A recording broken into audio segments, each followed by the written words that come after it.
جمعہ میں کرنے والا ایک بہت ہی زیادہ طاقتور عمل، بڑے سے بڑے بگڑے ہوئے کام کو آپ سنورتا ہوا دیکھیں گے۔ ناممکن سے ناممکن حالات آسان ہوں گے۔ السلام علیکم ورحمۃ اللہ وبرکاتہ۔ امید ہے آپ خیر و عافیت سے ہوں گے۔ اللہ سبحانہ تعالیٰ ہم سب کو نیکیوں والی زندگی گزارنے کی توفیق عطا فرمائے۔ آج کا جو عمل بتانے جا رہی ہوں وہ ایک خوبصورت دن اور خوبصورت صورت کو لے کر ہے۔ اللہ پاک کے حکم سے آپ جاگتی آنکھوں سے اپنا مقدر بدلتے ہوئے دیکھیں گے۔ شب جمعہ کا اس خوبصورت عمل کرنے سے آپ کے جتنے بھی رکے ہوئے کام ہیں، ناممکن حالات ہیں جن سے آپ لڑ رہے ہیں، آپ پریشان رہتے ہیں، پریشانیوں کی وجہ سے آپ ذہنی طور پر الجھے ہوئے ہیں، ڈپریشن کا شکار ہیں، شب جمعہ میں اگر آپ گڑ گڑا کر اس عمل کو کر لیتے ہیں جو میں آپ کو بتانے جا رہی ہوں، یہ ایسا عمل ہے کہ اس کی برکت سے لوگوں کو تمنگر ہوتے ہوئے دیکھا ہے۔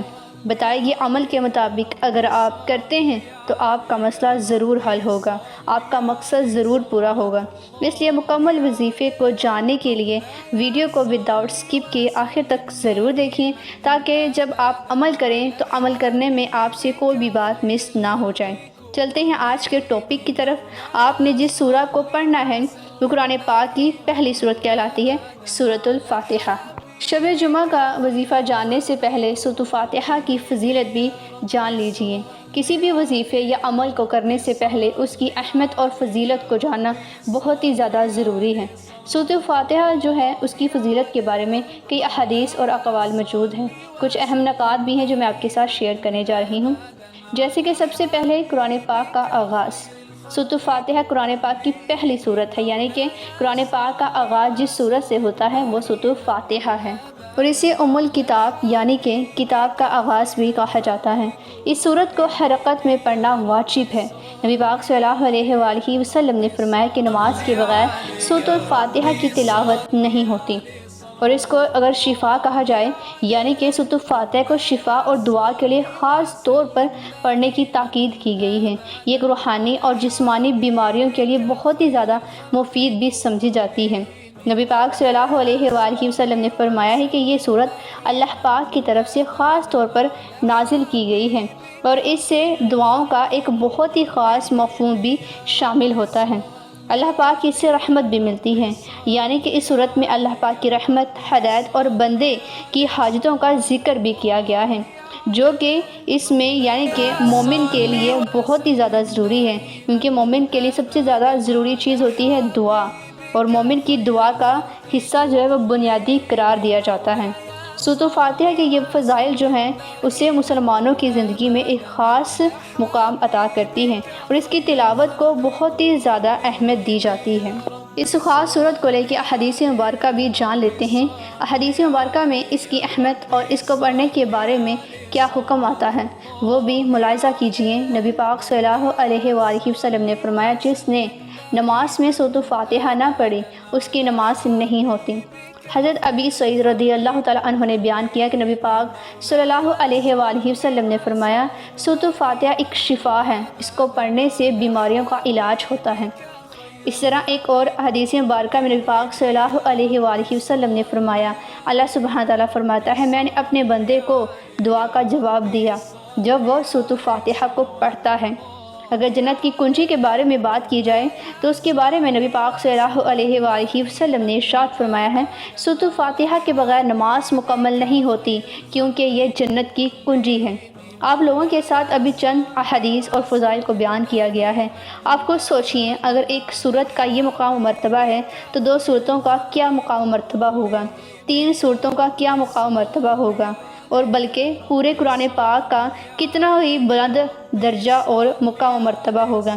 اگر اس کو سمجھنے لگیں تو یقیناً انسان کی سوچیں دنگ رہ جائیں گی۔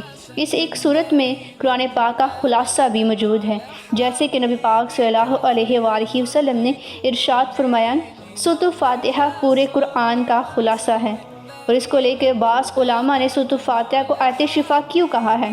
اس لیے کہا ہے کہ اس کی تلاوت سے بیماریوں سے نجات تو مل ہی جاتی ہے، لیکن ساتھ ہی انسان جن مشکلات اور پریشانیوں میں جکڑا ہوا ہے اس کے حل کے لیے بھی یہ صورت بہت ہی زیادہ مؤثر مانی جاتی ہے۔ اور آج کا وظیفہ جو آپ کے ساتھ شیئر کرنا ہے وہ اس صورت کو لے کر یعنی کہ سورۃ فاتحہ کو لے کر ہیں، جو آپ کی بڑی سے بڑی مشکلات کو حل فرما سکتی ہے، کیونکہ پریشانیوں کو حل کرنے کے لیے دعا کرنی پڑتی ہے، اور دعا کا منبع آخر کیا ہو سکتا ہے، جس کے بارے میں نبی پاک صلی اللہ علیہ وآلہ وسلم نے فرمایا ہے، سورۃ فاتحہ ہر دعا کا دروازہ ہے۔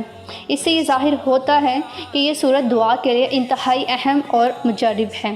اس کی فقط تلاوت کرنے سے بھی انسان کو بے شمار ثواب حاصل ہوتا ہے، کیونکہ بعض علماء کرام نے کہا ہے کہ سورۃ فاتحہ میں نیکیوں کا خزانہ موجود ہے۔ آج کا جو وظیفہ ہے یعنی کہ شب جمعہ کا جو وظیفہ ہے وہ آپ نے کچھ اس طرح سے کرنا ہے کہ شب جمعہ میں آپ نے باوضو ہو کر قرآن پاک کی پہلی صورت یعنی کہ سورۃ فاتحہ کو گڑ گڑا کر کم از کم 70 مرتبہ یعنی کہ 70 ٹائم آپ نے اس کو پڑھنا ہے۔ اول آخر آپ نے 21 مرتبہ درود پاک بھی لازماً پڑھنا ہے۔ جب آپ نے یہ پڑھ لینا ہے اس کے بعد آپ نے اگلے دن یعنی کہ نیکسٹ ڈے آپ نے سورۃ فاتحہ کو 60 مرتبہ پڑھنا ہے، اور اس سورۃ فاتحہ کو پڑھنے سے پہلے آپ نے اول آخر درود پاک کو پڑھنا نہیں بھولنا۔ درود پاک کو آپ نے ہر عمل کرنے سے پہلے 21 مرتبہ لازماً پڑھنا ہے۔ پھر اس کے بعد آپ نے اس کے اگلے دن یعنی کہ نیکسٹ ڈے آپ نے پھر 50 مرتبہ اس کو یعنی کہ سورۃ فاتحہ کو پڑھنا ہے۔ پھر اگلے دن آپ نے 40 مرتبہ، اس سے اگلے دن 30 مرتبہ، اس سے اگلے دن 20 مرتبہ، اور پھر اس سے اگلے دن آپ نے 10 مرتبہ سورۃ فاتحہ کو پڑھنا ہے۔ اول آخر درود پاک 21 مرتبہ آپ نے پڑھنا ہے۔ اس عمل کو کرتے وقت ہر دن آپ نے اپنے مقصد کو اپنے ذہن میں رکھتے ہوئے اس عمل کو شروع کرنا ہے۔ جتنے ہی دن آپ اس عمل کو کریں گے اور جیسے ہی وہ عمل آپ کا پورا ہو جائے تو آپ نے اپنے مقصد، اپنی پریشانی کو لے کر دعا کرنی ہے۔ عارضی انکساری کے ساتھ، کامل یقین عقیدے کے ساتھ آپ نے اس عمل کو کرنا ہے۔ اللہ سبحانہ تعالیٰ آپ کی ہر جائز تمنا کو قبول و منظور بھی فرمائے گا، اور جس بھی مقصد پریشانی کو لے کر آپ الجھے ہوئے ہیں وہ آپ کا مسئلہ بھی حل فرمائے گا، لیکن آپ نے اس عمل کو کامل یقین عقیدے کے ساتھ کرنا ہے۔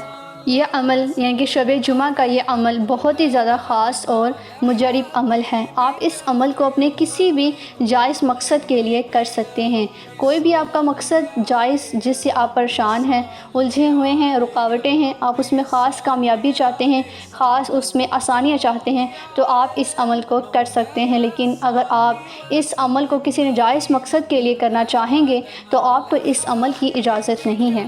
امید ہے آپ کو سورۃ فاتحہ کی فضیلت و اہمیت اور سورۃ فاتحہ کے بتائے گئے عمل کی سمجھ آ چکی ہوگی، اس لیے آپ اس عمل کو سورۃ فاتحہ کے عمل کو شب جمعہ میں لازماً شروع کر لیجئے، اور جو لوگ بھی پریشان حال ہیں ان سب کے ساتھ آپ اس وظیفے کو لازماً شیئر کریں۔ آپ کے ایک شیئر سے ان سب کی پریشانیاں حل ہو سکتی ہیں جو صدیوں سے کسی نہ کسی پریشانی میں اور ڈپریشن میں جکڑے ہوئے ہیں۔ اس لیے آپ ان سب کے ساتھ، اپنے عزیزوں کے ساتھ اس وظیفے کو لازماً صدقہ جاریہ سمجھ کر شیئر کریں، اور کمنٹ میں اپنے قیمتی رائے کا اظہار لازمی دیجیے۔